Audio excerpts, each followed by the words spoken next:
20+ age వచ్చినా ఇంకా invest చేయడం స్టార్ట్ చేయలేదా?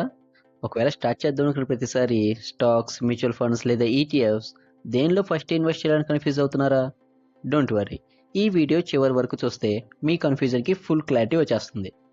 Hi, this is Anil, a short term software engineer and long term investor.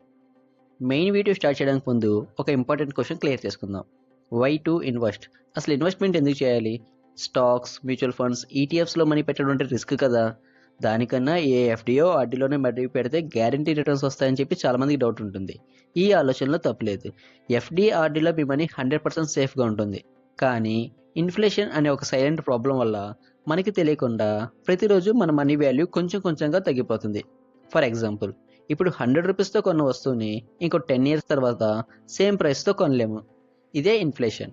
ఈ ఇన్‌ఫ్లేషన్ బీట్ చేస్తూ మీ గోల్స్ అచీవ్ చేసుకోవడానికి అండ్ లాంగ్ టర్మ్‌లో వెల్త్ బిల్డ్ చేసుకోవడానికి ఇన్వెస్ట్ చేయాలి.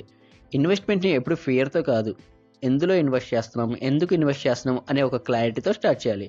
ఇప్పుడు ఆ క్లారిటీ కోసం stocks, mutual funds and ETFs అంటే ఏంటో చూద్దాం రండి. స్టాక్స్ సింపుల్గా చెప్పాలంటే కంపెనీలో పార్ట్నర్ అవటం. మీరు ఒక కంపెనీ షేర్ కొన్నారంటే ఆ కంపెనీ పార్ట్నర్ అయినట్టే. మీ స్టాక్ ప్రైస్ అనేది ఆ company performance, future growth, market conditions మీద డిపెండ్ అయ్యి అప్ అండ్ డౌన్ అవుతుంది. ఫర్ ఎగ్జాంపుల్, మీరు టీసీఎస్ షేర్ కొన్నారంటే టీసీఎస్లో ఒక స్మాల్ పార్ట్నర్ అయినట్టే. టీసీఎస్ బాగా పర్ఫార్మెన్స్ చేస్తే మీ ఇన్వెస్ట్మెంట్ వాల్యూ పెరుగుతుంది. ఒకవేళ పర్ఫార్మెన్స్ తగ్గితే మీ స్టాక్ వాల్యూ కూడా తగ్గుతుంది. కొన్నిసార్లు మీరు ఇన్వెస్ట్ చేసిన కంపెనీ ప్రాఫిట్లో ఉంటే డివిడెండ్స్ కూడా ఇస్తారు. ఈ డివిడెండ్ అంటే కంపెనీ ప్రాఫిట్స్లో కొంత అమౌంట్ని షేర్ హోల్డర్స్ అందరికీ ఈక్వల్గా డిస్ట్రిబ్యూట్ చేయడం. స్టాక్స్లో అడ్వాంటేజెస్ ఏంటంటే లాంగ్ టర్మ్లో మంచి వెల్త్ క్రియేట్ చేయగలవు. ఇన్ఫ్లేషన్ కన్నా ఎక్కువ రిటర్న్స్ కూడా ఇవ్వచ్చు. ఒక్కోసారి డివిడెండ్స్ ద్వారా ఎక్స్ట్రా ఇన్కమ్ కూడా వస్తుంది. డిసడ్వాంటేజెస్ ఏంటంటే షార్ట్ టర్మ్లో ప్రైసెస్ అనేవి చాలా ఫాస్ట్గా అప్ అండ్ డౌన్ అవుతుంటాయి.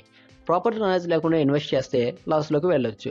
అందుకే ర్యాండమ్గా స్టాక్స్ కొనకండి.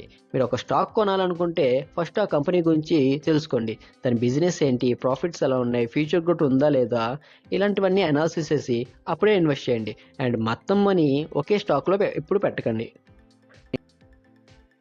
మ్యూచువల్ ఫండ్స్ చాలామంది ఇన్వెస్టర్స్ మనీని ఒక ఫండ్లా కలెక్ట్ చేసి స్టాక్స్, బాండ్స్, వేరే అసెట్స్లో ఇన్వెస్ట్ చేయడాన్ని మ్యూచువల్ ఫండ్స్ అంటారు. ఈ ఫండ్ని ప్రొఫెషనల్ ఫండ్ మేనేజర్ మేనేజ్ చేస్తారు.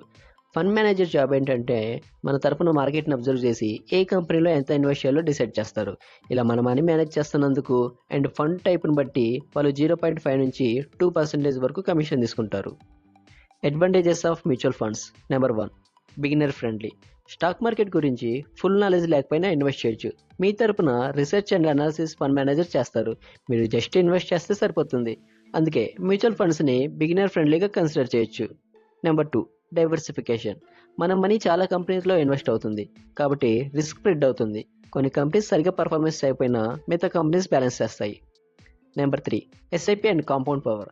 మ్యూచువల్ ఫండ్స్లో ఎస్ఐపి అని ఒక ఆప్షన్ ఉంటుంది. ఈ ఎస్ఐపి వల్ల ఎవ్రీ మంత్ ఒక ఫిక్స్డ్ అమౌంట్ని ఇన్వెస్ట్ చేయొచ్చు.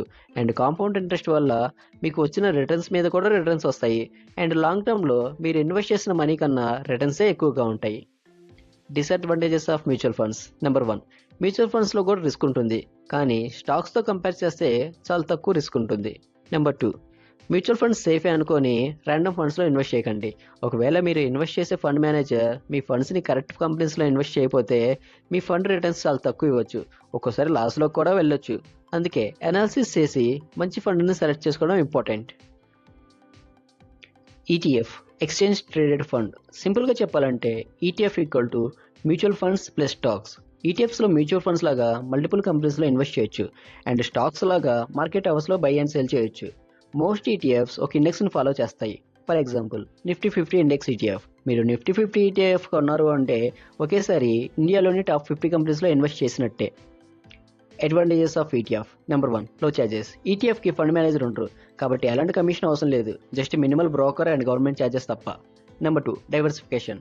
మల్టిపుల్ కంపెనీస్లో ఇన్వెస్ట్ చేయడం వల్ల మీ రిస్క్ అనేది స్ప్రెడ్ అవుతుంది. Disadvantages of ETF.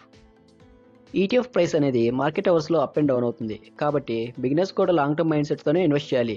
ఇది షార్ట్ టర్మ్ ట్రేడింగ్ కోసం కాదు. ఓవరాల్గా చూస్తే ETFs are disciplined, low cost and long term option. ఇప్పుడు మీకు stocks and mutual funds and ETFs గురించి ఒక బేసిక్ క్లారిటీ వచ్చింది అనుకుంటున్నాను. మీకు ఇంకా ఏమైనా డౌట్స్ ఉంటే కింద కామెంట్స్లో అడగండి, నేను తప్పకుండా రిప్లై ఇస్తాను. నెక్స్ట్ వీడియోలో డీమ్యాట్ అకౌంట్ ఎలా ఓపెన్ చేయాలో నేర్పిస్తాను. ఈ వీడియో యూజ్ఫుల్ అనిపిస్తే లైక్ అండ్ షేర్ చేయండి. Thank you for watching.